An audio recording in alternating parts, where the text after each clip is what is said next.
ప్రభునందు ప్రియులారా,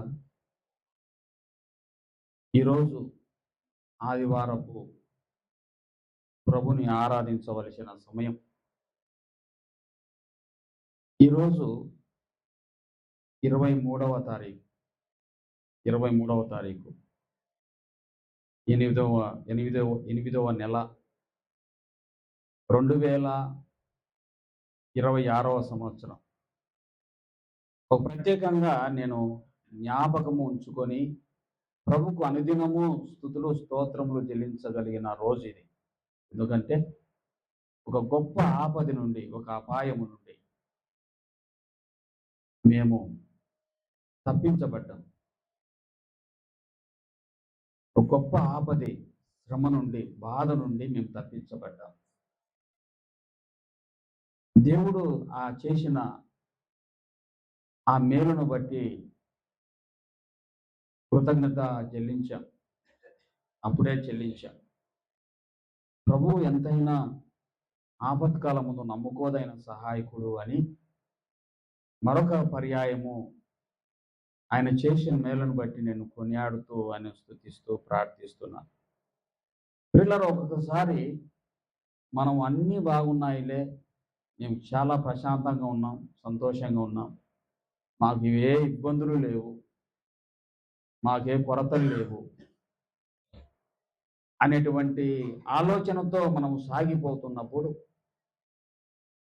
ఒక కనురెప్ప పాటలో, ఒక క్షణములో మనం అనుకున్నవన్నీ రిటర్న్ అయిపోతాయి. మనము తేరుకోలేని విపత్తుల్లోకి, మనం ఆలోచించలేని కష్టాలలోకి, శోధనలోకి మనం వెళ్ళిపోతాం. అధైర్యపడి భీతి చెంది మన మనస్సును పలు విధాలుగా రేపబడిన వారమై మనము భయపడి గజగజ వణికిపోతూ ఉంటాం, మార్గాలు ఎత్తుక్కుంటూ ఉంటాం. అట్టి స్థితిలో ఉన్నప్పుడు మన విశ్వాసము శోధన నుండి తప్పించబడ్డానికి మనం పరీక్షించబడుతున్నాం. మనము ఆ శోధన అనేటువంటి దాని ద్వారా మనం నేర్చుకోబోతున్నాం. మనం ఒక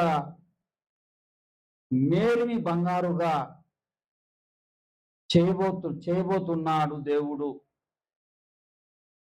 అనేటువంటి ఆలోచన కలిగి మనము ఆ ప్రభుకి మరింత దగ్గరగా రావాలి. పేతురు పత్రికలో పేతురు అన్నాడు, పేతురు మొదటి పత్రిక, పేతురు రాసిన పరిశుద్ధుడైన పేతురు రాసిన మొదటి పత్రిక, మొదటి అధ్యాయం, పరిశుద్ధుడైన పేతురు రాసిన మొదటి పత్రిక, మొదటి అధ్యాయము 7వ వచనంలో ఈ విధంగా ఆయన మాట్లాడుతూ వచ్చాడు, చెప్తూ వచ్చాడు. నశించిపోవు సువర్ణము అగ్ని పరీక్ష వలన శుద్ధపరచబడుతున్నది కదా, దానికంటే అమూల్యమైన మీ విశ్వాసము ఈ శోధనల చేత పరీక్షకు నిలిచినదై యేసుక్రీస్తు ప్రత్యక్షమైనప్పుడు మీకు మెప్పును మహిమయు ఘనతయు కలుగుటకు కారణమగును. చూడండి ఎంత చక్కగా చెప్తున్నాడో. మనం వాక్యము ఇంటూ ఆ వాక్యంలో ఉన్న సత్యాన్ని మనం అర్థం చేసుకుంటే ఇటువంటి శోధనల నుండి తప్పించుకోవడానికి, దేవుడు ఇటువంటి శోధనలు మనకు పెట్టినప్పుడు మనము నిలవడానికి ఈ వాక్యం ద్వారా మనము రేపబడిన వారమై సరిచేయబడతాం. ఏమన్నాడంటే నశించిపోవు సువర్ణము. సువర్ణం అంటే ఏంటి? బంగారం. ఇది మన జీవితాలలో స్థిరంగా ఉంటుందా? శాశ్వతంగా ఉంటుందా? శాశ్వతంగా ఉండదు. ఇది కూడా తుప్పు పట్టిపోయేదే. బంగారు భూమిలో పడితే అది నశించిపోయేదే, మట్టి అయిపోయేదే.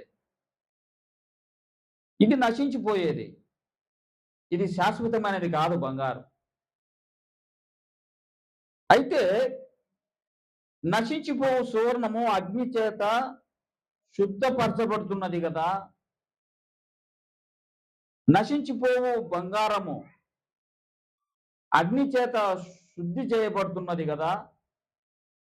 శుద్ధి చేయబడుతున్నది కదా! మనము మనము అలంకరించుకుంటున్న బంగారము, మన విలువిచ్చే బంగారము, దాన్ని గొప్పగా మనము ఉంచుకున్న, మనము తెచ్చుకున్న, కొంటున్న బంగారం. ఈ బంగారము మనం అనుకుంటాం, అది చూసినప్పుడు ఇది బంగారము అనుకుంటాం. అది బంగారే కావచ్చు. దాంట్లో కొన్ని లోహాలు ఉంటాయి. దాంట్లో కొన్ని లోహాలు ఉన్నాయి. ఇత్తడి కావచ్చు, మేలిమి రాగి కావచ్చు, ఇంకా కొన్ని కనిపించని లోహాలు దాంట్లో కలుపుతారు. కంసాలులు వాళ్ళు కలుపుతారు. బంగారము ఇంత రేటు ఉంది అంటాడు. 24 క్యారెట్ల బంగారం ఇంత రేటు ఉంది అంటాడు. దానికంటే మేలిమి బంగారంగా ఇంత రేటు ఉంది అంటాడు. అది ఎట్లా కనపడుతుంది? ఆ బంగారులో మేలిమి బంగారు ఎట్లా తీయాలి? ఈ లోహాలు, కొన్ని లోహాలు కలపబడిన బంగారులో నుంచి మేలిమి బంగారు ఎట్లా తీయాలి అంటే అగ్ని చేత కాల్చబడాలి. అగ్ని చేత అది కాల్చబడి, కరిగించబడి, అగ్ని చేత కాల్చబడినప్పుడు ఆ లోహాలు ఏమి కలిపారో అది స్వచ్ఛంగా బయటపడుతుంది. మేలిమి బంగారు అగ్ని చేత పరీక్షించడం వలన, కాల్చడం వలన మేలి బంగారు మనం తీయవచ్చు. ఆయన ఏమంటున్నాడంటే, నశించిపోవు సువర్ణము అగ్ని చేత కాల్చబడి శుద్ధి చేయబడుతుంది కదా! ఆ మేలిమి బంగారు, ఒరిజినల్ బంగారు తీయబడుతుంది కదా! అగ్ని చేత పరీక్షించబడి, కాల్చబడి, ఆ విధంగా మేలిమి బంగారు ప్రత్యేకంగా ఎలాగూ తీయబడుతుందో దానికంటే అమూల్యమైనది, బంగారు కంటే అమూల్యమైనది మీ విశ్వాసం. మీరు ప్రభునందు ఉంచిన విశ్వాసం దానికంటే అమూల్యమైనది. చూడండి, ఆయన ఆ మాటల్లో ఎంత గొప్ప అర్థం ఉందో చూడండి. దానికంటే అమూల్యమైన మీ విశ్వాసము శోధనలకు నిలిచినదై. అగ్ని వంటి శోధనలు వచ్చినప్పుడు, అగ్ని వంటి బాధలు, కష్టాలు, నిందలు, రోగములు వచ్చినప్పుడు నిలిచినదై మనం నిలవాలి. మన విశ్వాసము, ప్రభు మీద మనం ఉంచిన విశ్వాసము, అగ్ని వంటి శోధనలు ఏమొచ్చినను బంగారు అటువంటిది, అది మేలిమి బంగారుగా తీయడానికి అగ్ని చేత ఏ విధంగా పరీక్షించబడి, కాల్చబడి మేలిమి బంగారు తీయబడుతుందో దానికంటే అమూల్యమైన నా విశ్వాసము, నేను ఈ శోధనల చేత నేను పరీక్షించబడుతున్నప్పుడు నా విశ్వాసము ఆ మేలిమి కంటే, బంగారు కంటే ఇంకా స్వచ్ఛమైనది కనుక ప్రభునందు, దేవుని యందు మనం ఉంచిన విశ్వాసము, మనము అట్టి విశ్వాసము ద్వారా పరీక్షించబడినప్పుడు, నిలిచినప్పుడు, ఆ దేవుడు ప్రత్యక్షమైనప్పుడు, అనగా మన పక్షంగా నిలిచినప్పుడు, అప్పుడు మనకేమొస్తుందంట? ఏమొస్తుందంటమ్మా? మెప్పు అప్పుడు మనకు కలుగుతుంది, మహిమ మనకు వస్తుంది, అప్పుడు ఘనత వస్తుంది, కారణమవుతుంది. ఈ అగ్ని వంటి మహాశోధనలు ఆ రోజు ఆ సంఘానికి, ఆ కుటుంబాలకు సంభవించిన వారు తలడిల్లిపోతూ ఉండగా, అధైర్యపడి ఏడుస్తూ ఉండగా, పేతురు అంటున్నాడు, యేసుక్రీస్తు ప్రథమ శిష్యుడైన, యేసుక్రీస్తు మొదటి శిష్యుడైన పెద్ద అయినటువంటి పేతురు అంటున్నాడు, అయ్యా, నశించిపోయే సువర్ణంకే, నశించిపోయే సువర్ణం బంగారే అగ్ని చేత పరిశోధించబడి మేలిమి బంగారు ఏ విధంగా తీయబడుతుందో దానికంటే అమూల్యమైన మీ విశ్వాసము ఇటువంటి శోధనలకు నిలవాలి. నిలిచినప్పుడు మీకు మెప్పు వస్తుంది, మీకు ఘనత వస్తుంది, మీ యొక్క విశ్వాసము తగ్గ, ప్రయాసకు తగ్గ ప్రతిఫలం యేసుక్రీస్తు ద్వారా మీరు పొందగలుగుతారు. అవును, విశ్వాసం అనున్నది నిరీక్షించు వాటి యొక్క నిజ స్వరూపమని హెబ్రీయులకు రాసిన పత్రికలో అంటాడు. హెబ్రీయులకు రాసిన పత్రిక విశ్వాస వీరుల గురించి మాట్లాడుతూ విశ్వాసుల వీరుల గురించి జాబితాలో అనేక మందిని చేస్తూ హెబ్రీ గ్రంథకర్త మాట్లాడుతూ వస్తాడు. హెబ్రీ పత్రిక 11వ అధ్యాయము, హెబ్రీ పత్రిక 11వ అధ్యాయం మొదటి వచనం, విశ్వాసమనున్నది నిరీక్షించుబడు వాటి యొక్క నిజ నిజ స్వరూపమును అదృష్టమైనవి ఉన్నవనుటకు రుజువునై ఉన్నాయి. అవును, మన జీవితంలో మనం కొన్ని కనిపించకపోవచ్చు. దేవుడు మనకు సిద్ధపరిచిన గొప్ప భాగ్యముతో కూడిన ఆయనందు విశ్వాసించు వారికి అవి కనిపించకపోవచ్చు. మన విశ్వాసము అదృశ్యమైన వాటిని మనం ప్రభు సన్నిధిలో పెట్టి ప్రార్థిస్తున్నాం, అడుగుతున్నాం. ప్రభువా, నైనా నేను నీ విశ్వాసం ఉంచాను, ఈ శోధనలు నిన్ను రక్షించు, ఈ బాధల నుంచి నన్ను నడిపించు. ప్రభువా, నా బిడ్డల వివాహ విషయమై, నా బిడ్డల వివాహ విషయమై, నేను ఇచ్చిన పంట విషయమై, నేను చేస్తున్న కష్టం విషయమై, నాకు ఎటువంటి ఆదరణ, ఎటువంటి నమ్మకము లేక కోల్పోయిన స్థితిలో శోధనలో నేను ఉన్నప్పుడు, ఉద్యోగం కోసం ప్రయత్నం చేసి చేసి వేసారిపోయినప్పుడు, మన కుటుంబంలో చక్కబెట్టుటకు భర్త విషయంలో, పిల్లల విషయంలో చెడిపోయినప్పుడు నీ సన్నిధిలో నేను కన్నీరు గార్చానయ్యా. ఈ శోధనలు నేను తట్టుకోలేని స్థితిలో ఉన్నానయ్యా. ఈ బాధల్లో, ఈ ఇబ్బందుల్లో నేను వేదన పడుతూ, దుఃఖపోస్తూ, ఏడుస్తున్నానయ్యా. నీ సన్నిధిలో ఎన్నెన్నో నీ సన్నిధిలో, ఇవన్నీ నీ సన్నిధిలో పెట్టి ప్రార్థించాను, అడుగుతూ వచ్చాను. వీటన్నిటికీ నాకు జవాబు రాలేదు అని మనం కృంగిపోక, వీటన్నిటినీ కూడా నెరవేర్చువాడు ఆయన. నేను నిరీక్షించు వాటి అన్నీ కూడా నా కళ్ళెదురుగా కనిపించకపోయినా ఒకానొక రోజు ఇవన్నీ నేను చూడగలుగుతాను. హల్లెలూయా! ఇవన్నీ నేను చూడగలుగుతాను. నేను అడిగిన వాటి అన్నిటికంటే నేను ఎక్కువగా పొందుకోగలుగుతాను. ఎందుకంటే నేను బలహీనుడుని కావచ్చు, నా దేవుడు సమస్తము చేయుటకు ఆయన శక్తివంతుడు. ఆయనకు అసాధ్యమైనది ఏదీ లేదు. నాకు అసాధ్యములు ఎన్నో ఉండొచ్చు. నేను ఆరాధిస్తున్న నా ప్రభువు, నేను నమ్మిన నా దేవుడు, నా యేసుక్రీస్తు ప్రభువారు, నేను ఆయనందు ఉంచిన విశ్వాసము సడలిపోకుండా నేను ఒకానొక రోజు సువర్ణంలో నుండి ఒక శుద్ధమైనది, పరిశుద్ధమైనది, మేలిమి బంగారు ఏ విధంగా తీయబడుతుందో ఈ శోధనలకు నేను నిలిచి నా విశ్వాసాన్ని కాపాడుకుంటే నా దేవుడు నాకు మెప్పునిస్తాడు, నా దేవుడు నాకు మహిమనిస్తాడు, ఆయన మహిమను అనేటువంటి నిరీక్షణ కలిగి విశ్వాసం అనేది నిరీక్షించు వాటి యొక్క నిజస్వరూపము ఒకానొకరు దానికి రూపాన్ని ఇచ్చి వాటిని ప్రభువు నీ దగ్గరికి తెచ్చి నిలిచి పెట్టినప్పుడు చెప్పసఖ్యంగా అని యొక్క ఆనందం. కాబట్టి ప్రియులారా, ఇటువంటి అగ్ని వంటి శోధనలు, అగ్ని వంటి పరీక్ష మనం కలిగినప్పుడు మేలిమి బంగారుగా మనం మార్చబడటానికి దేవుడి ఇట్టి శోధనలకు మనం అనుమతి ఇచ్చినప్పుడు మనం నిలవాలి, మన విశ్వాసాన్ని నిలుపుకోవాలి, కాపాడుకుంటూ రావాలి. ప్రియులారా, ఈ సందర్భంలో ఇటువంటి శోధనలకు నిలిచిన ఒక వ్యక్తిని, ఆ వ్యక్తి జీవితంలో దేవుడు చేసిన ఒక అద్భుత కార్యాన్ని పరిశుద్ధ గ్రంథం నుండి మీకు నేను ఈరోజు చెప్పబోతున్నాను. పరిశుద్ధాత్మ దేవుడు ఆ విధంగా నడిపించబోతున్నాడు. ఆ వ్యక్తి పేరు ఏంటంటే ఎస్తేరు. ఆమె పేరు ఏంటంటే ఎస్తేరు. ఎస్తేరు అనగానే ఎస్తేరు గ్రంథంలోకి మనం వెళ్ళాలి. ఎస్తేరు గ్రంథం ఎక్కడుందంటే పాత నిబంధన గ్రంథంలో ఉంది, 414 పేజీలో ఉంది. పాత నిబంధన గ్రంథంలో 414 పేజీలో ఎస్తేరు గ్రంథం మనకు కనబడుతుంది. ఈ ఎస్తేరు గ్రంథంలో ఎస్తేరు గురించి ప్రస్తావించబడుతూ చూడండి, ఎస్తేరు గ్రంథము 2వ అధ్యాయం 7వ వచనం. తన పినతండ్రి కుమార్తె అయిన ఎస్తేరు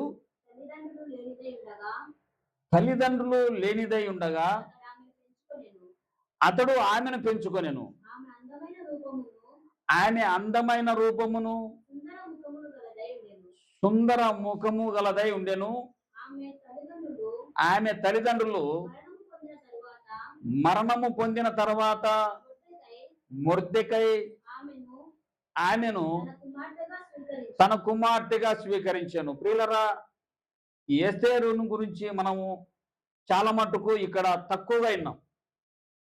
ఈరోజు ఎస్తేరు గురించి మనము కొన్ని నేర్చుకుందాం. ఈ ఎస్తేరు ఈమె యూదురాలు. ఈ ఎస్తేరు తండ్రి పినతండ్రి చిన్నాన్న ఆమెను పెంచుకున్నాడు. ఎందుకంటే ఎస్తేరుకు చిన్నప్పుడే తల్లిదండ్రులు చనిపోయారు. తల్లిదండ్రులు చనిపోతే మొర్దెకై అనేటువంటి తన చిన్నాన్న ఆమెను పెంచుకున్నాడు, కుమార్తెగా స్వీకరించినాడు. ఈయన వృద్ధుడే. ఆ పినతండ్రికి పిల్లలున్నారా బిడ్డలున్నారా భార్య ఉందే రాయబడలేదు, కానీ ఆమెను పెంచుకున్నట్టుగా మనం చూస్తాం. అయితే వీరు ఎక్కడున్నారు అంటే బబులోను మహాసామ్రాజ్యము నెబుకద్నెజరు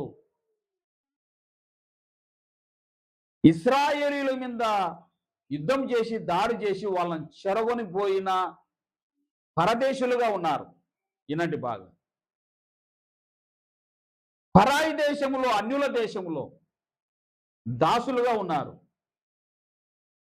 ఇశ్రాయేలీయులను ఆ రోజు బబులోను మహాసామ్రాజ్యానికి అధిపతి అయిన నెబుకద్నెజరు వారిని చెరగొని పోయి దాసులుగా వారితో పనులు చేసుకుంటూ ఇశ్రాయేలులందరినీ బాధిస్తూ తన దాసులుగా పరిపాలన జరిగించిన రోజులు అవి. ఆ దినాలలో సంవత్సరాలు గడిచిపోయే కొద్దీ వాళ్ళు బానిసత్వంలో అక్కడనే మగ్గిపోతున్నారు.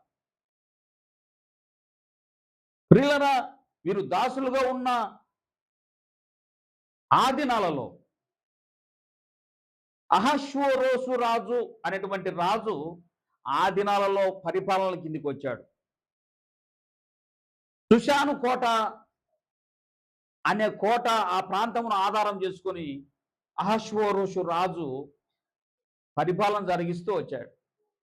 నెబుకద్నెజరు తర్వాత మరొక రాజు, తర్వాత మరొక రాజు, తర్వాత మరొక రాజు, అహష్వేరోషు రాజు పరిపాలన కింద వచ్చిన తర్వాత ఆ పరిపాలన కింద షూషాను కోటలో పరిపాలన జరిగిస్తూ వచ్చాడు.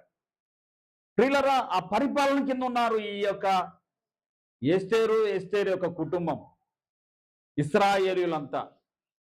వాళ్ళు చెరగొనిపోయిన దాసీలు అన్యుల దేశంలో మరొక ప్రాంతంలో. వారికి ఆలయాలు లేవు, నిజదేవుడైన యెహోవాను స్తుతించే మందిరాలు లేవు, ధర్మశాస్త్రం లేదు, వారికి హెచ్చరించడానికి ప్రవక్తలు లేరు. వారు బానిసలుగా ఉన్నారు.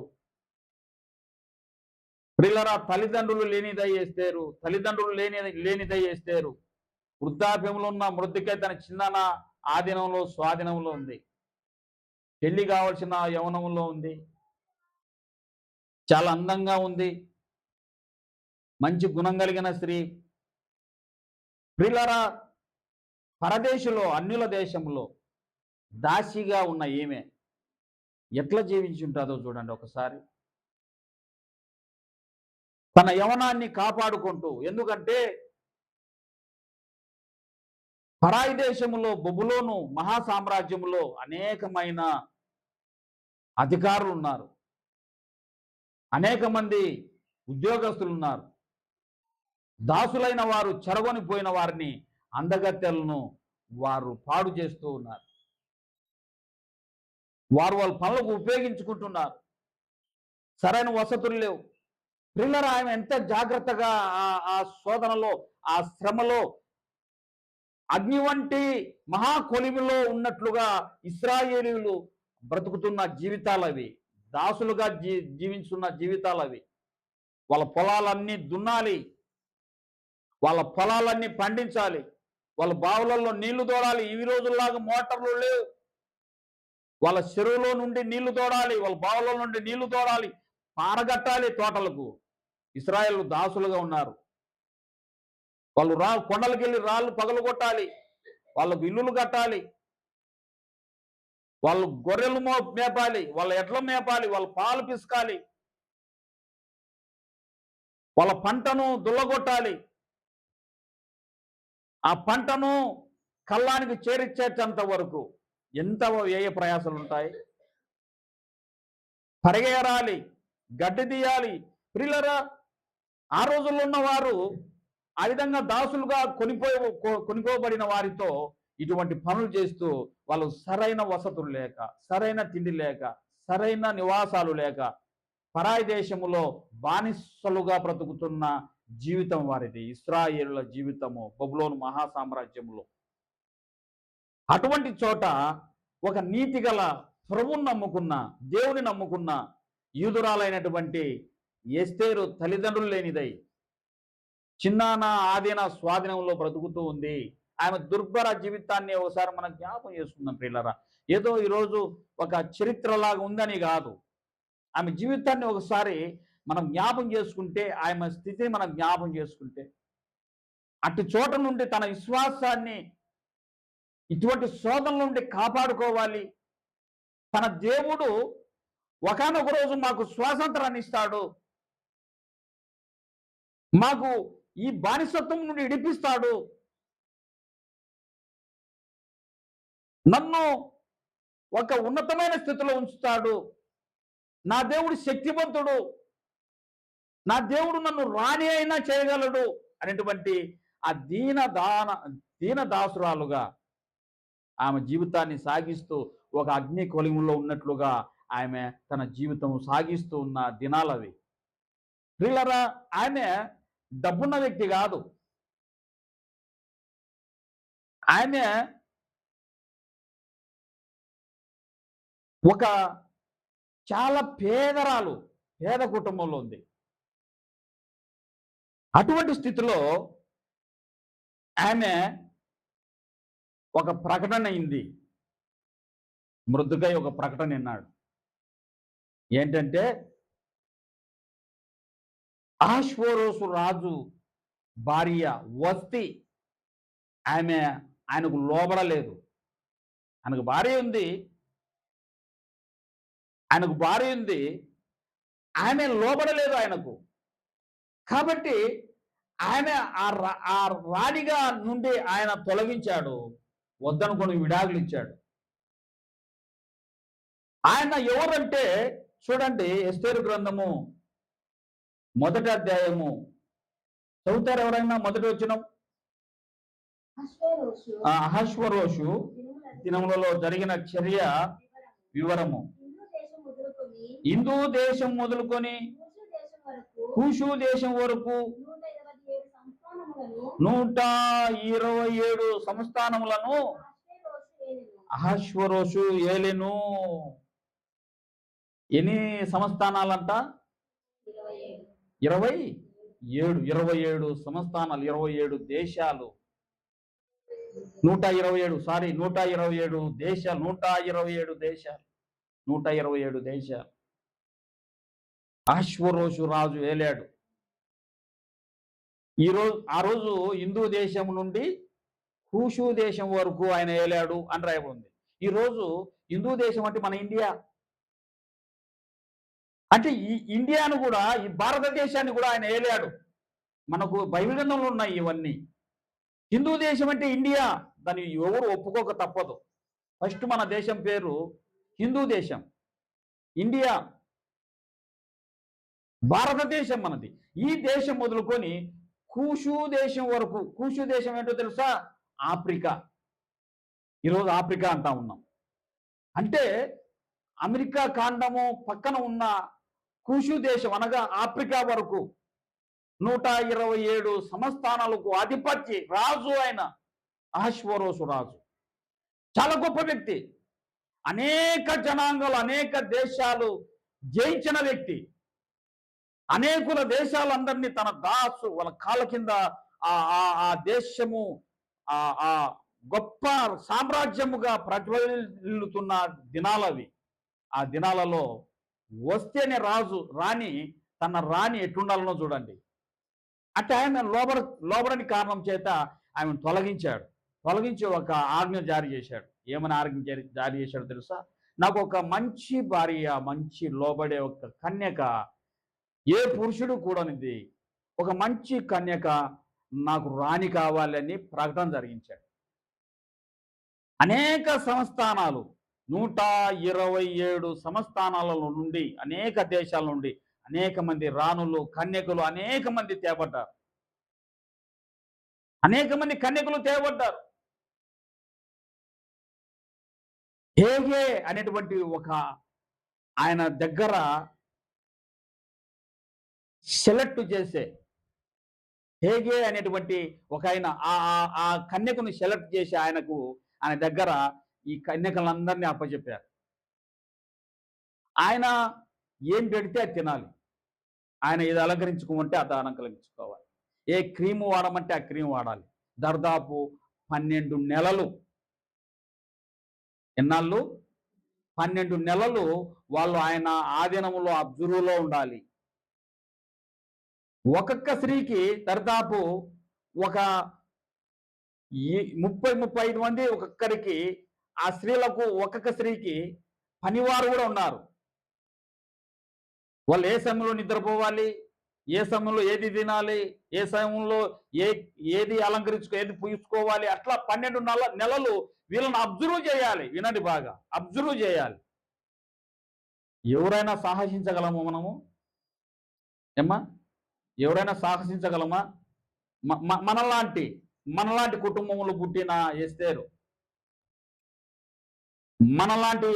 మనలాంటి కుటుంబంలో పుట్టిన ఎస్తేరు, మనలో ఎవరైనా సహకరించగలమా? కలలో కూడా అనుకోగలమా? ఒకవేళ మోడీ ప్రధాని గారికి కొడుకున్నారనుకోండి, నా కొడుకు ఒక కుమార్తె కావాలి అని ప్రకటన చేసినాను అనుకోండి, మనలో ఎవరైనా పూనుకుంటారా? పూనుకుంటారమ్మా? మృదుకై పూనుకున్నాడు. చూడండి, పూనుకొని ఆయన నమ్మింది ఏంటంటే, నా దేవుడు ఏదైనా చేయగలడు, నేను నిరీక్షించే నా నిరీక్షణను ఆయన నెరవేర్చగలడు. ఎంత అక్కడ చూడండి, మనం గమనిస్తే చూడండి, ఆమె ఆ సెలెక్ట్కి వెళ్ళింది. వెళితే దాదాపు 12 నెలలు ఆయన స్వాధీనంలో ఉంది. హేగే స్వాధీనంలో ఉంది. అందరూ ప్రియులరా, అందరూ ఆయన చెప్పిన దానికంటే ఎక్కువగా తెచ్చుకున్నారు. కొంతమంది వడ్డేనాళ్ళు, కొంతమంది పాపుడు బిళ్ళలు, ఆయన కనపరావాలని ఓయమ్మ దీళ్ళ కలరు, మూతులకు లిప్టీకులు, సబ్బులు. నాకు ఏం సబ్బు ఇది? సంతూర్ సబ్బుతో నాకు. ఇంకేం సబ్బు? సంతూరు సబ్బొద్దు నాకు, ఆ సబ్బొద్దు, ఈ సబ్బొద్దు. వాళ్ళు ఏమడిగితే తీసుకొచ్చి ఇవ్వాల్సిందే. అది రాజాజ్ఞ. రాజు వాళ్ళని చూసే కొద్దీ 12 నెలలకు వాళ్ళు ఆ విధంగా 12 నెలల్లో ఆయన ఆ విధంగా వాళ్ళని సిద్ధపరచాలి. సబ్బుల మీద సబ్బులు రాస్తున్నారు. రుద్దిందే. అక్కగారు అందరూ, యవనస్తులందరూ ఈ దేశందొద్దు, ఆ దేశముది, ఆ దేశందొద్దు, ఈ దేశముది, ఈ క్రీమ్ వద్దు, ఆ క్రీము అని వాళ్ళ ఇష్టం వచ్చినట్టు. కొంతమంది చికెన్లు తింటా ఉంటే, ఒక చికెన్ పోగొట్టు తింటా ఉంటే, ఒక మటన్ తింటా ఉంటే, వాళ్ళకి ఏమి కావాల్సింటే అది. కొంతమంది బలిసినారు బాగా, కొంతమంది దెబ్బడైపోయినారు. వాళ్ళు ఏ విధంగా అలంకరించుకోవాలన్నా ఆ విధంగా అలంకరించుకుంటున్నారు. 12 నెలలు అయిపోయినాయి. 12 నెలలు అయిపోయినాయి. అయితే ఎస్తేరు మాత్రము హేగే ఆయన ఎవరు ఆధీనంలో ఉంది ఆమె. ఎవరైతే సలహాదారుడుగా ఉన్నారో, ఎవరైతే ఇట్లుండాలని కోరుకుంటున్నారో, ఎవరైతే రాజు ఇష్టపడతాడమ్మా ఇట్లుంటే అనేటువంటి ఆయన ఆధీనంలో ఉందో ఈమె, ఆయన ఏం చెప్తే అది అంటా ఉంది. అమ్మా, మాంసం తినొద్దమ్మా, చికెన్ పోకటి తినొద్దు, మాంసం తినొద్దు, ఈరోజు వంకాయ తిను, వంకాయే తింటారు. ఈరోజు బెండకాయ వేపుడు తిను, బెండకాయ వేపుడు. ఈరోజు సిర్రాకు తిను. ఆయన చూడండి, ఇది అలంకరించుకో, ఈ క్రీమ్ పూసుకో. చాలా అనుకువగా, చాలా అమాయకంగా, ఆమె దేవుడు ఇవ్వాలి నాకు అందము, దేవుడు నన్ను ఒప్పుకోవాలి, దేవుడు నన్ను సెలెక్ట్ చేయాలి అని విశ్వాసం చూడండి. ఎస్తేరు గ్రంథం చదువుతూ ఉంటే, ఎస్తేరు గురించి మనం తెలుసుకుంటూ ఉంటే నిజంగా యవ్వన బిడ్డలైన మీరు ఎస్తేరు లాగా ఉండాలి అనుకుంటారు, ఎస్తేరు లాగా జీవించాలి అనుకుంటారు. ఎస్తేరు దేవుడు నాకు ఎందుకున్నాడు అనుకుంటారు. ఎస్తేరును రాణిగా చేసిన దేవుడు నన్ను కూడా చేయగలడు అనుకుంటారు. ఆయనకు అసాధ్యమైనది ఏదీ లేదు. మనం ఎటువంటి శోధనలో ఉన్నా, ఎటువంటి విపత్తుల్లో ఉన్నా, ఎటువంటి దాసీ స్థితిలో ఉన్నా, ఎటువంటి చెరలో ఉన్నా, ఎటువంటి పరదేశంలో ఉన్నా, ఎక్కడున్నను నీ దేవుడు నీకు తోడుగా ఉంటే, నీ దేవుడు నీకు తండ్రిగా ఉంటే ఎస్తేరు స్థితిని మనం గమనించుకోవచ్చు. 12 నెలలు అయిపోయినాయి. అందరూ ఒక్కొక్కరుగా ఆయన దగ్గరికి తేబడుతూ ఉన్నారు. ఎవరి దగ్గరికి? రాజు దగ్గరికి తేబడుతూ ఉన్నారు. రాజు దగ్గర తేబడుతూ ఉన్నారు. రాజు కూర్చున్నాడు. చాలా మంది కన్యకలు 12 నెలల అబ్జర్వులో ఉంచబడ్డారు. చాలా మంది కన్యకలు ఒక్కొక్కరుగా తేబడుతున్నారు. రాజు చూస్తానే, రాజు ఇంకా ఏమనుకుంటే గమ్మన పక్కకు పోవాల్సిందే, చాలా చేపు కూడా లేదు. రాజు ఇటు చూస్తానే వెళ్ళిపోవాలి. రాజు గున చేయి చాపి ఆయనను రమ్మని చెప్పి కిరీటం ధరింపజేసి ఆయన రాణిగా అభిషేకించమని చెప్పినప్పుడు ఆయన రాణిగా చేయబడుతుంది. ఒక్కొక్కరు వచ్చిపోతా ఉన్నారు. ఈ అక్కగారు అంతకొకరు వచ్చిపోతా ఉన్నారు. ఒక్కొక్కరు లైన్ కట్టారు. ఒక్కొక్కరు వచ్చిపోతా ఉన్నారు. ఒక్కొక్కరు కులుక్కుంటూ వస్తా ఉన్నారు. ఒకరు కళ్ళు ఎగరేసుకుంటూ వస్తారు. ఒకరు ఆయన కన్ను కొడుతున్నారేమో, రాజుగారికి మూతులు తిప్పుతున్నారేమో. మొన్న నేను ఒక ఇంట్లోకి ప్రేయర్కి పిలిస్తే వెళ్ళాను. అదేం ప్రేయర్ అంటే, ఆ ఇంటి కుమార్తెను చూడడానికి వచ్చినారు. కదిరి నుండి వచ్చినారు. కదిరి నుండి ఒక కుమార్తెను, ఆ పెళ్లి కుమార్తెను చూడడానికి వచ్చినవారు. కారులో తల్లిదండ్రులు, ఆ అబ్బాయి, వాళ్ళ పాస్టర్ గారు వచ్చారు. అక్కడ మన ఇక్కరం కూడా వచ్చాడు. ఇక్కరం నాకు ఫోన్ చేస్తే నేను వెళ్ళాను. వెళితే కూర్చున్నాం. అతను బాగానే కూర్చున్నాడు. అక్కడ నేను చూశాను వాళ్ళ కదలికలు, ఆ బిడ్డలు ఇద్దరు కదలికలు, ఆయన మాట్లాడే మాటలు నిజంగా ఏవో అనుకున్నాను నేను. పిల్లరా ఒక చోట మనకు ఎట్లెట్లో కనపడతా ఉంటారు వాళ్ళు. మన కోపం వస్తుంటుంది, కానీ వాళ్ళను మనం ఇట్లా ఉండాలంటే మన మాట వినరు. ఇటు ఉండాలమ్మా పెద్దల దగ్గర, ఇటు ఉండాలా, ఇటు నడుచుకోవాలంటే మన పిల్లలు వినరు. దేవుని సన్నిధికి వచ్చినప్పుడు ఇటు ఉండాలమ్మా అంటే వినరు వీళ్ళు. దేవుని సన్నిధిలో మన చెల్లులు చూడకూడదమ్మా అంటే వినరు. దేవుని సన్నిధిలో గుసగుస మాట్లాడకూడదు అంటే వినరు. దేవుని సన్నిధిలో ఇటుండాలా అని పెద్దలు ఏందని చెప్తే వినే స్థితిలో ఇప్పుడు బిడ్డలు లేరు. కానీ కోరికలు బ్రహ్మాండంగా ఉంటాయి. మళ్ళీ ఆ కోరికలు తీర్చని తల్లిదండ్రుల మీద ఇంతైతే కుడతారు. నేను గన మీకు పుట్టి సరిపోయి, మీ పుట్టి మీకు పుడితే ఇంకొకరికి పుట్టింటే ఎంత బాగుండు, ఇంకా దరిద్రంగా పుట్టింటే. మీకోసం మీ తల్లిదండ్రులు నిజంగా ఎంత కష్టపడుతున్నారో తెలుసా? మిమ్మల్ని ఒక మంచి భవిష్యత్తు ఇవ్వడానికి, ఒక మంచి అయ్యాచేతులో పెట్టడానికి. వాళ్ళు ఎంత బంగారు కొన్నారో తెలుసా? వాళ్ళకు చెవుల ముక్కలు ఏముండవు కానీ పాపం వాళ్ళు బంగారు కొని ఎంత అసలు దాచిపెట్టుకొని, కొంతమంది భర్తలు పనికిరాని వాళ్ళైతే వాళ్ళకు ఉండదు, కాపాడుకుంటా బంగారాన్ని. ఈ బంగారు కోసం, ఈ బంగారు కాదు ఇనుము, ఈ ఇనుము కోసం ఆ బంగారం ఆ ఇనుముకు తగిలిస్తే ఇనుము పోయి వాళ్ళకు దంచిందే.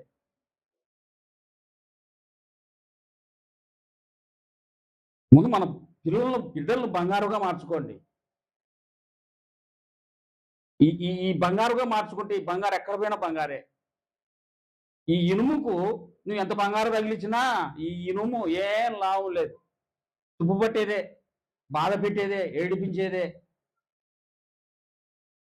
తల్లిదండ్రులు దుఃఖమే, ఏడిపే. ఇంకేం లెక్క కుమార్తెకి పెళ్ళైందంటే ఇప్పుడు స్టార్ట్ అయింది నాకు కష్టం అని.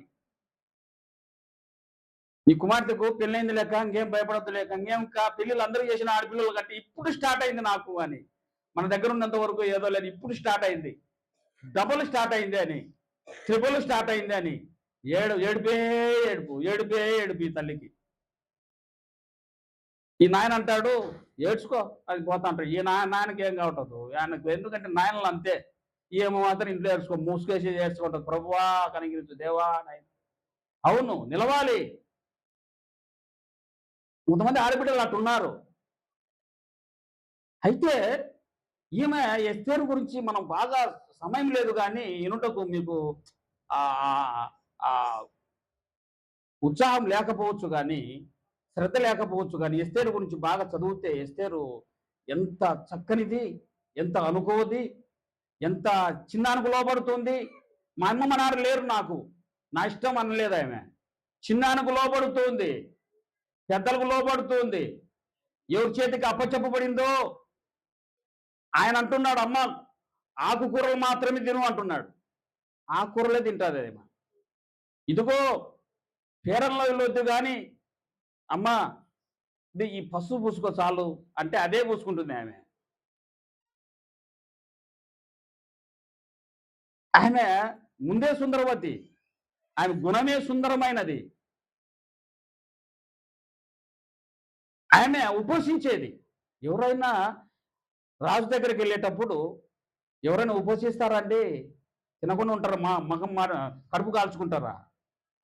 బాగుండాలని ఏమేమి తినాలనో, ఎట్టెట్టు ఉండాలనో, ఎట్టెట్ట కులకాలనో నేర్చుకుంటారు.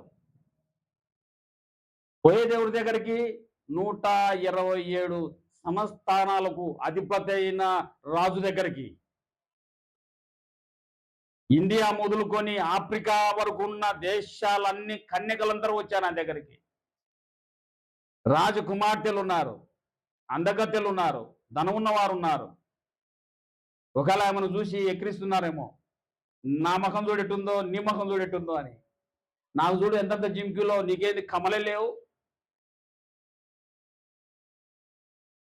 నడుస్తుంటే గల గల గల గల గజ్జలు. నువ్వే నడుస్తుంటే నీ అసలు నడిచేది వినపరాదు. నేను ఒకసారి మందిరానికి వెళితే బాగా ప్రార్థనలో ఉన్నాను, కళ్ళు మూసుకొని సిద్ధపడుతున్నాను. ఆ రోజు వాకింగ్ చెప్పాలి. నేను బాగా కాన్సంట్రేషన్ ఆలోచన కలిగి ప్రార్థనలో ప్రభువా అని ఆయన వైపు చూస్తుంటే మధ్యలో గల్ గల్ గల్ గల్ అని నాకు కాన్సంట్రేషన్ తప్పుతా ఉంది. ఏంది కళ్ళు తెరవాల్సి వస్తుంది, ఎంత గలగల చూస్తే ఒక అక్క పోతా ఉంది. ఏం చేద్దాం, ఏమనంటే ఇంక మనకు ఏమంటావు, ఏమనేదానికి లేదు. కనీసం చర్చికి వస్తున్నాము, చిన్నగా నడుద్దాము, నా కాళ్ళ గద్దెలు ఉన్నాయే, ఇంతమంది ప్రార్థనలో ఉన్నారే, దేవుడున్నాడే, దేవుని అడుగుతున్నామని లే, చిన్నగా రావచ్చు కదా, ఇంకా ఎక్కువ శబ్దం చేసుకుంటా. నిజంగా నా కూతురు అయితే అన్నే కొట్టిందనేమోబ్బా, అన్నే కొట్టిందనేమో. మా పాప ఫోన్ చేస్తా ఉంటారు అప్పుడప్పుడు బెంగళూరు నుంచి, రాణిపిస్తున్నా. ఫోన్ చేసినప్పుడు వాళ్ళ అమ్మని అడుగుతూ ఉంటుంది, అమ్మా మా ఫ్రెండ్ ఉంది, నన్ను ఈ దుస్తులు కట్టుకోమంటా ఉంది, చూడు బాగుందా అని వీడియో కాల్ చూపించి. అని మా నాన్నకు చూపించొద్దు అని, మా నాన్నకు చూపించొద్దు అని. మూతికి పూసుకునేది ఆ పాప పూసుకుంటూ పూసుకోమంది అంట. నా కూతురు అందంట, ఇది పూసుకునేది మా నాన్న చూస్తే మూతి కోచేస్తాడని. ఇన్ని ఉంది, మా కూతురు ఇన్నే ఉంది. నేను చెప్పాను నాయన, మా నాన్న తెలిస్తే ఇట్లా మూతి కోచేస్తాడు అని. ఎందుకు ఈ విధంగా చెప్తున్నానంటే ప్రియులరా, అలంకరణ చేసుకోవచ్చు కానీ గంగరెద్దుల్లాగా కాదు, మనకు నచ్చే విధంగా కాదు. భర్తకు నచ్చే విధంగా, దేవునికి నచ్చే విధంగా మన అలంకరణ, మన మాట, మన మన నడవడిక, మన జీవితము, క్రైస్తవ జీవితము, ప్రభు నమ్మిన బిడ్డలు మాదిరికరంగా ఉండాలి. సమాజానికి మాదిరికరంగా ఉండాలి. ఆమె చేయబడింది. రాజు చూస్తానే, ఒక్కొక్కరు చూసి ఇట్లా చూస్తానే రాజు అన్నాడు, ఒకరిని చూసి పళ్ళు కొరికాడు. ఈయన ఏం నచ్చలే, ఎవరిని చూసినా పోతా ఉన్నారు. ఏగే ఒక్కొక్కరిని పంపిస్తున్నాడు ఆయన, ఎవరైతే ఆ సిద్ధపరిచారని పంపిస్తాను పోతా ఉన్నారు. ఎస్తేరు వంతు వచ్చింది.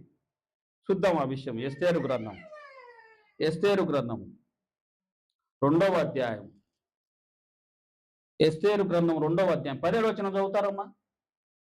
వీరందరికంటే స్త్రీలందరికంటే రాజు ఎస్తేరును ప్రేమించెను.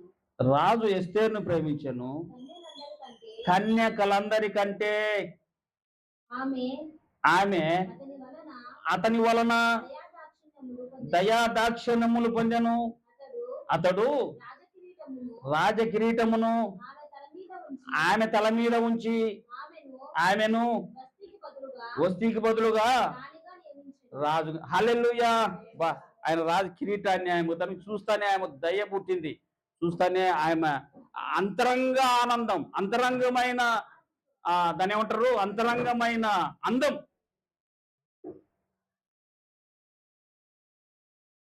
దయ పొందినదై ఎస్తేరు. అంతమంది కన్యకలు ఆ విధంగా అంతగా అలంకరించుకున్న, అంతగా మూతులకు పూసుకున్న, అంతమంది కులుకు తలుకు బెలుకలతో ఉన్న, జిగిలుగా అంటున్నా, నేనే రాణినైతా అని ఒక్కొక్కరుగా వస్తూ ఉంటే, రాజు అయినటువంటి అహష్వేరోషు రాజు 128 దేశములకు సంస్థానాలకు అధిపతి, ఇండియా మొదలుకొని ఆఫ్రికా వరకు ఏలే ఆ మహారాజు, బబులోను మహాచక్రవర్తి, అనేక దేశములను జయించిన జయవీరుడు, జయశాలి, అనేక మందిని తన దగ్గర దాసులుగా బంధించిన ఆ అన్యుల దేశములో ఒక పేదరాలు తల్లిదండ్రులు లేనిది, శోధించబడిన ఇబ్బందుల్లో కొలివిలో నుండి బయటకు వచ్చిన ఒక ఎస్తేరు ఒక జీవితం రాణిగా, ఒక్క రెప్పపాట్లో రాణిగా మార్చబడింది. ఆయన కిరీటం ధరించాడు, సింహాసనం పైన కూర్చోబెట్టుకున్నాడు. అబ్బా, ఏదో ఒక కార్యక్రమం వస్తా ఉంది, ఎవరు బిగ్ బాస్ అంటా ఉన్నారు. ఆ బిగ్ బాస్లో ఏమంటారమ్మా చివరిగా వాడిని, ఈ విన్నర్ అయితే వాడిని పట్టుకోలేము మనం. వాడిని పట్టుకోవడం, వాడంత సులభంగా ఏమి బయటికి రాలేదట. చెప్తారు, ఎన్నో పరీక్షలంట, ఎన్నో కష్టాలంట, ఎన్నో ఓర్చుకొని తట్టుకొని వచ్చినోనికే అది అంటారు. మరి ఈ ఎస్తేరు రాణి కావడానికి ఆమె అన్ని అగ్ని వంటి శోధనల నుండి, అగ్ని వంటి పరీక్ష నుండి ఒక మేలిమి బంగారు తీయబడినట్లుగా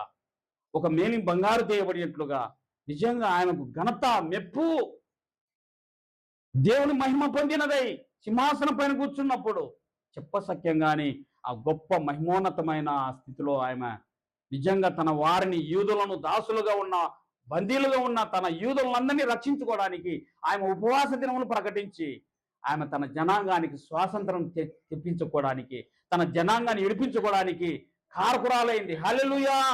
ఎంత గొప్ప విషయం. దాసిగా వెళ్ళిన ఆయన షుషాను కోటలో రాణిగా బ్రతికింది.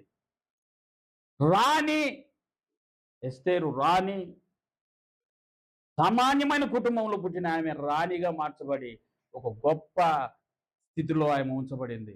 దాసులుగా, బందీలుగా మరణస్థితిలోకి వెళ్ళిన, మరణ శాసనములోకి తేబడిన యూదులను ఆమె రాణిగా ఉండి రాజుకు వినవించి, మెప్పించి తన జనాంగాన్ని విడిపించుకోవడానికి దేవుడిచ్చిన గొప్ప భాగ్యము ఎస్తేరు యొక్క రాణి యొక్క ప్రస్తావన. ప్రియులారా, కాబట్టి ఆ మొదటి మనకు ఆ మూలపాఠంలో ఏమని చెప్పబడుతుందంటే, నశించిపోయే సువర్ణము, మొదటి పేతురుపత్రిక 1వ అధ్యాయం 7వ వచనం, నశించిపోవు సువర్ణము అగ్ని చేత ఏ విధంగా పరిశోధించబడి శుద్ధ సువర్ణముగా అది మేలిం బంగారుగా తీయబడుతుందో, అదే విధంగా దానికంటే అమూల్యమైన మీ విశ్వాసము ఈ శోధనకు నిలిచినదైనప్పుడు, దేవుడు ప్రత్యక్షమైనప్పుడు, మనకు దేవుడు నిలిచినప్పుడు, ఆయన మనల్ని తీర్పులోకి తీసుకొని వచ్చినప్పుడు, ఆ రోజు మనకు మెప్పును, ఆ రోజు మనకు మహిమను, ఆ రోజు మనకు అది కారణమవుతుంది కదా. పేతురు అంటున్న ఆ మాటకు నిజంగా మనకు అటువంటి శోధనలు నిలిచినప్పుడు మనకు మెప్పు కలుగుతుంది. దావీదుకు ఊరికనే ఆ చిన్న కుటుంబంలో, పేద కుటుంబంలో పుట్టిన దావీదుకు ఊరికనే ఆ సింహాసనం దొరకలేదు, రాజుగా మార్చబడలేదు. ఎన్నో విజయాలు, ఎన్నో ఆటంకాల మధ్య దేవుని నమ్మిన ఆయనకు గొప్ప రాజుగా చేయబడ్డాడు. తన విశ్వాసాన్ని శోధనల నుండి జయించడానికి, తన విశ్వాసాన్ని పరీక్షించినప్పుడు నిలవడానికి దావీదు తట్టుకొని నిలచి ఒక బంగారు మేలిమి సువర్ణం వలె ఆయన చేయబడి రాజుగా అభిషేకించబడ్డాడు. యోసేపు ఊరికనే ఐగుప్తుకు అధిపతి కాలేదు. అన్నల చేత ద్వేషించబడి, అమ్మబడి, కొట్టబడి, ఐగుప్తుకు అమ్మబడి, పోతిఫర్ ఇంట్లో దాసుడుగా కొనబడి, తన భార్య చేత శోధించబడి, చెరసాలలో వేయబడి, చెరసాల నుండి రాజు దగ్గరికి తేవబడి అధిపతి అయ్యాడు. ఊరికనే అధిపతి కాలేదు యోసేపు గారు. సౌలు గారు ఊరికనే నీతి కిరీటము పొందలేదు. ఎన్నో పోరాటాలు. సౌలు పౌలుగా మార్చబడ్డాడు. సౌలు పౌలుగా మార్చబడ్డాడు. 14 పత్రికలు రాశాడు. ఎన్నో సంగతులు మనకు తెలియపరిచాడు. దేవుని కొరకు హతసాక్షి అయ్యాడు. దేవుని యొక్క సింహాసనాన్ని అధిష్ఠించాడు. ఎన్నో పోరాటాలు, ఎన్నో కష్టాలు, ఎన్నో ఇబ్బందులు, అగ్నికులం వంటి శోధనల నుంచి ఆయన ఎన్నో బాధలు అనుభవించాడు. సౌలు పౌలుగా మార్చబడ్డాడు. దేవుని కొరకు సాక్షిగా నిలబడ్డాడు. నీతి కిరీటం పొందాడు. నా కొరకు నీతి కిరీటం ఉంచబడింది. మంచి పోరాటం పోరాడి తిని నా పరుగు గడముట్టించి విశ్వాసాన్ని కాపాడుకుంటే నా కొరకు నీతి కిరీటం ఉంచబడింది. కిరీటం ఉంది నాకు మాత్రమే కాదు. ఎవరైతే ఎటువంటి శోధనలో, ఎటువంటి ఇబ్బందుల్లో, ఈ అనారోగ్యాలలో, ఈ లేమిలో, దరిద్రతలో వారి విశ్వాసాన్ని కాపాడుకుంటూ దేవుని కొరకు నిరీక్షించగలిగి, దేవుడు నా జీవితంలో చేయగలడు, కట్టగలడు, నాకు ఒక మంచి సాక్ష్యమైన జీవితం నాకు ఇవ్వగలడు, ఒక మంచి జాబులో నిలపగలడు, ఒక మంచి భాగస్వామిని నాకు ఇవ్వగలడు, నాకు తగ్గ, నా కుటుంబానికి తగ్గ ఒక మంచి భాగస్వామిని ఇవ్వగలడు, నా కష్టాలు, నా శోధనలో, నా ట్రైనింగ్లో ఆయన నాకు సోచరగా ఉండి నడిపించగలడు, బలం లేని చోట బలాన్ని ఇవ్వగలడు, కుంగిన చోట లేవనెత్తగలడు, పడిన చోట ఆయన మనను ధైర్యపరచగలడు. అటువంటి దేవుణ్ణి నమ్మిన ఎస్తేరు మహారాణి అయింది. మనలాంటి మన కుటుంబంలో పుట్టిన మన బిడ్డ 127 సంస్థానాలకు అధిపతి అయినటువంటి, ఇండియా మొదలుకొని ఆఫ్రికా వరకు ఉన్న ఆ దేశాలన్నీ ఏలుతున్న ఒక మహోన్నతమైన ఒక రాజుకు రాణిగా, భార్యగా చేయబడి తన కుటుంబం మాత్రమే కాదు తన జాతినంతా రక్షించుకోగలిగిందంటే ఎంత గొప్ప భాగ్యం ఎస్తేరుది. ఈ ఎస్తేరు ఇప్పుడున్న యవనస్తులకు ఒక మాదిరి, ఒక రోల్ మోడల్. అది ఒక చరిత్ర కాదు, అది ఒక వాస్తవం. దేవుడు నీ కొరకే రాయించిన వాస్తవం అది. దేవుడు ఆ విధంగా జీవించమని నీకు హెచ్చరించడానికి ఎస్తేరు యొక్క సాక్ష్యం అది, ఎస్తేరు యొక్క జీవితం అది. అటువంటి ఎస్తేరులు ఎంతమంది ఉన్నారు? అటువంటి ఎస్తేరు లాగా ఉండాలని ఎంతమంది కోరుకుంటున్నారు?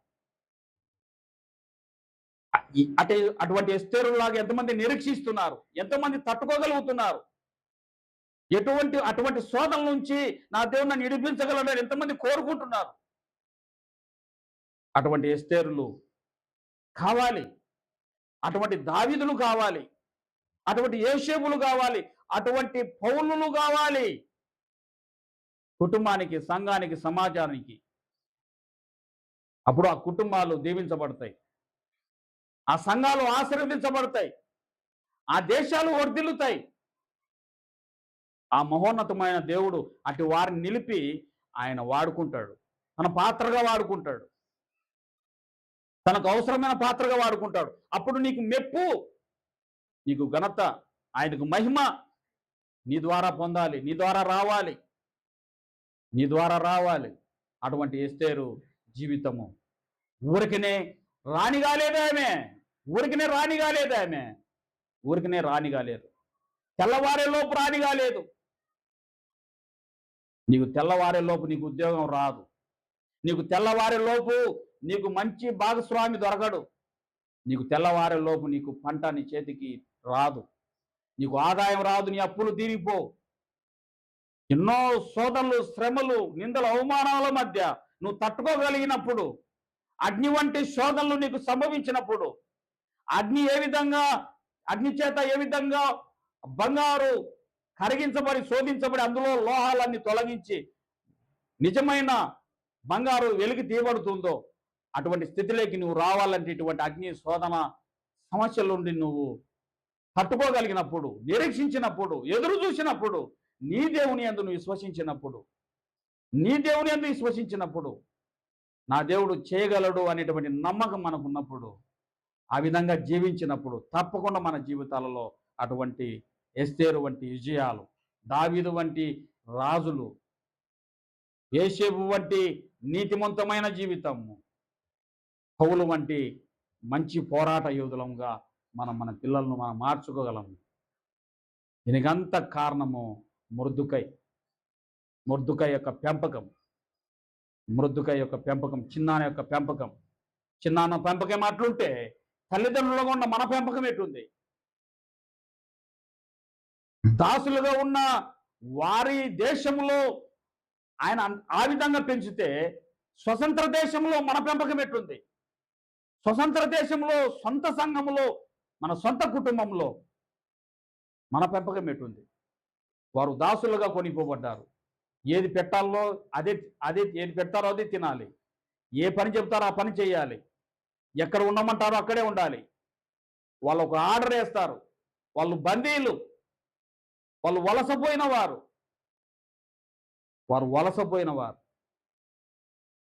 వారు దాసులు, చెరగొనిపోయిన వారు, చెరలో ఉన్నవారు, స్వతంత్రం లేనివారు. అట్టి స్థితిలో ఎస్తేరు యొక్క కుటుంబంలో మృదుకై తన కుమార్తెను వారు నమ్మిన దేవుని యందు విశ్వాసంలో పెంచుట ద్వారా ఆమె అంత విజయం పొందింది. ఈరోజు మన స్వతంత్ర దేశములో, స్వాతంత్రం వచ్చిన దేశంలో, మన సంఘ సమాజములో, మన కుటుంబంలో, మన బిడ్డల పట్ల మనం ఏ విధంగా దేవుని యందు విశ్వాసంలో పెంచగలుగుతున్నాం, ఏ విధంగా ఆశ కలిగి ఉన్నాం, ఏ విధంగా ఆ గురిని దగ్గరికి నడిపించడానికి మన వంతు, మన పని, మన ప్రయాస ఏ విధంగా ఉంది ఒకసారి మనల్ని గుర్తు చేసుకొని ఆ ప్రభు ఏమైనా చేయగలడు, దేన్నైనా మార్చగలడు. అటువంటి ప్రభువు నమ్మదగిన దేవుడు. మరొకసారి చెబుతున్నాను, నమ్మదగిన దేవుడు. నిన్న నేడు ఎస్తేరు కాలమందు గాని, దావీదు కాలమందు గాని, యేషేబు కాలమందు గాని, న్యాయాధిపతుల కాలమందు గాని, నోవహు కాలమందు గాని, రాజుల కాలమందు గాని, ఈరోజు ఈ కాలమందు గాని, నిన్న నేడు రాబోయే తరములలో ఎప్పటికీ ఒకటే రీతిగా ఉన్నాడు. ఒకటే మాట ఆయనది. ఆయన చెప్పిన ఏ మాట నిరర్థకము కానేరదు.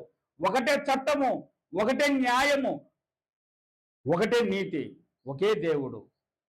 సూర్యుడు ఉన్నంత వరకు, భూమి ఉన్నంత వరకు ఆయన మాట అప్పుడు ఇప్పుడు ఒకటేగా ఉంటుంది. హల్లెలూయా. ఆ రోజు జరిగిపోయింది, ఆ రోజు ఆ విధంగా ఉంది, ఆ రోజు ఈ రోజు లేదు, కాదు. ఆ రోజు హేగే ఉన్నట్లుగా సిద్ధపరిచిన ఆ హేగే మాట విన్నట్లుగా ఈరోజు పరిశుద్ధాత్ముడు మన మధ్య ఉన్నాడు. పరిశుద్ధాత్ముని మాట మనం వింటే, పరిశుద్ధాత్ముడు మాట్లాడుతున్నప్పుడు వాక్యం ద్వారా మనము గ్రహించగలిగితే, ఆయన చెప్పిన ప్రకారం మనం జీవించగలిగితే, ఎస్తేరుకు ఏ విధంగా మంచి స్థితి, ఆ రాణి స్థితి ఏ విధంగా వచ్చిందో ఆ స్థితి మనకి ఇవ్వడానికి పరిశుద్ధాత్మ దేవుడు ఆయన ఎవరికి దూరంగా ఉండేవాడు కాదు, అందరిని సిద్ధపరచువాడు.